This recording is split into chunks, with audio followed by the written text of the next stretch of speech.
Hi, I'm Cheri Timmons, and I'm here with Anne Shoemaker. We are both coaches who support women who want to elevate their life and their careers. And one thing that we run into a lot with our clients is the theme of perfectionism. Perfectionism is tricky because it can feel like a compliment to be told that, hey, I know you're going to do this so well, your project is going to turn out perfectly. And it can feel like a compliment. But for a perfectionist, it can really feed that negative cycle.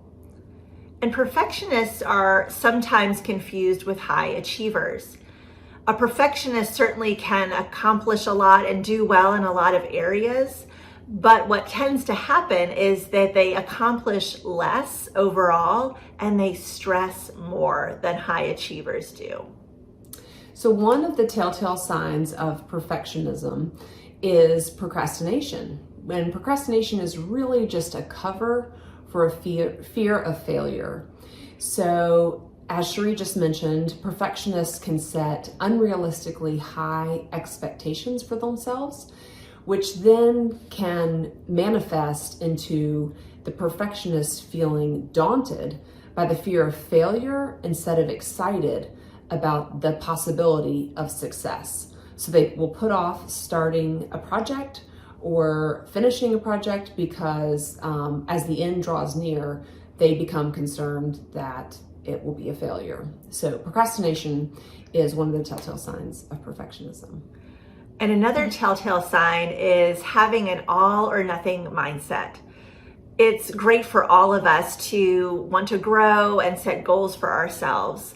But what tends to happen for a perfectionist is they set these goals, they're very lofty, and if they don't complete them 100% perfectly each time, they deem that a failure. Whereas somebody who is a high achiever is able to recognize the work that they progressed, the growth that they made, and the excellence they achieved in their work, even if they weren't able to tick every box and say they did it perfectly. So the third telltale sign of perfectionism is being highly critical. And this is really important as it pertains to maintaining or draining someone's energy. So when someone who's struggling with perfectionism is trying to complete a project, they might have an inner critic that is constantly dogging them or constantly questioning whether it's going to be good enough. So that inner critic can become a huge drain on their energy. Sometimes the voice of the inner critic will even come out of the perfectionist, which then can be a drain on the energy and the health of the relationships that the person struggling with perfectionism is trying to maintain.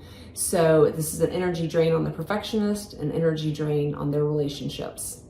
So those are the three telltale signs of perfectionism. Cheri and I both coach women in one-on-one settings and in retreats and workshops on topics such as perfectionism. So if this is something that you're interested in learning more about or speaking with us about a training or a workshop, our contact information is below. Thank you. Thank you.